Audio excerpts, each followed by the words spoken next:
Halo sahabat Bareta, berjumpa kembali dalam program Sapaan Rohani Kristen edisi ke-25 Minggu 29 Juni tahun 2025.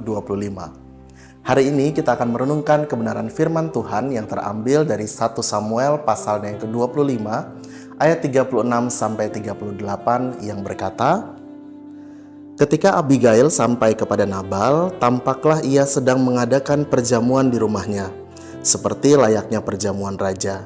Hati Nabal riang gembira dan ia mabuk sekali. Perempuan itu pun tidak menceritakan apa-apa kepadanya sampai fajar menyingsing.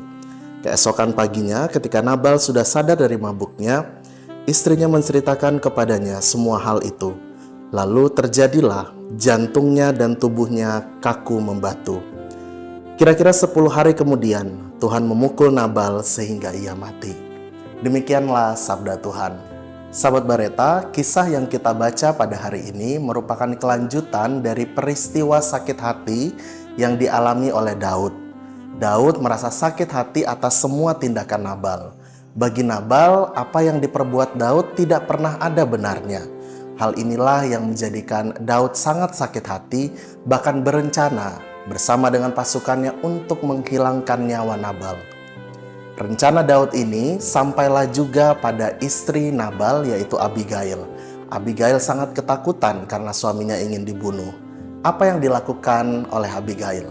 Abigail berencana untuk bertemu Daud untuk melakukan negosiasi, bahkan dialog agar Daud membatalkan rencananya untuk membunuh Nabal. Pertemuan, dialog, dan juga negosiasi itu terjadi. Dan Daud pun membatalkan rencana untuk menghilangkan nyawa dari Nabal. Tentu sebagai seorang istri, Abigail sangat bersuka cita. Abigail ingin segera pulang dan memberitakan kabar baik itu kepada suaminya Nabal. Setibanya di rumah, Abigail mendapati bahwa di kerajaannya sedang dilakukan pesta perjamuan yang mengakibatkan Nabal ada dalam kondisi mabuk yang sangat parah. Keesokan paginya ketika Nabal sudah bebas dari pengaruh minuman keras atau anggur, Abigail pun memilih untuk bercerita apa yang sebenarnya hampir terjadi pada Nabal. Abigail bercerita bahwa Daud sebenarnya ingin membunuh Nabal, tetapi karena proses dialog dan negosiasi yang dilakukan, Daud pun membatalkan rencana itu. Mendengar apa yang disampaikan oleh istrinya, dalam pembacaan kita disampaikan Nabal terkejut, bahkan jantung dan badannya menjadi sangat kaku. 10 hari kemudian dalam kelanjutan cerita yang kita baca tadi, Tuhan memukul Nabal sampai ia mati.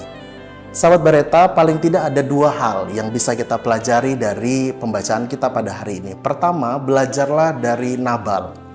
Nabal sama sekali tidak pernah bisa melihat sisi baik dari orang lain. Nabal hanya selalu melihat hal-hal buruk dari setiap orang yang ada sekitarnya, khususnya Daud. Padahal Daud sudah melakukan hal-hal baik untuk menjaga kawanan domba dan lain sebagainya yang dimiliki oleh Nabal. Sahabat Bareta, marilah memiliki pemikiran yang positif terhadap orang-orang yang ada di sekitar kita. Meskipun mungkin orang-orang di sekitar kita juga hadir dengan berbagai keunikannya, bahkan juga untuk hal-hal yang negatif yang mereka miliki. Tapi sebagai orang percaya, melalui pembacaan kita hari ini, kita diajak untuk terus boleh memiliki pandangan serta pemikiran positif terhadap orang lain. Pun apabila orang memiliki sisi negatif, kita diajak untuk mendoakan agar orang tersebut boleh ada perubahan oleh karena pekerjaan Roh Kudus. Yang kedua, belajarlah dari Abigail, yang dalam konflik, dalam pertikaian yang dialami oleh Daud dan juga Nabal, Abigail hadir sebagai sosok yang mau untuk melakukan negosiasi bahkan dialog. Itulah tugas dan panggilan kita sebagai orang percaya. Kita diajak untuk boleh menjadi negosiator, diajak untuk memfasilitasi dialog-dialog yang ada, sehingga konflik yang mungkin berpotensi untuk merusak relasi satu dengan yang lainnya boleh diselesaikan dengan baik. Sahabat Bareta, marilah belajar melalui pembacaan firman Tuhan hari ini. Untuk yang pertama, memiliki pandangan, pemikiran positif terhadap siapapun orang-orang yang ada di sekitar kita. Dan yang kedua, hadir menjadi agen yang mampu membawa perdamaian melalui proses dialog dan juga negosiasi yang semuanya bertujuan untuk menjaga relasi kita satu dengan yang lain. Sahabat Bareta, demikianlah program Sapaan Rohani Kristen hari ini. Semoga kita semakin berakar, bertumbuh dan berbuah di dalam Kristus. Selamat hari Minggu, Tuhan Yesus memberkati.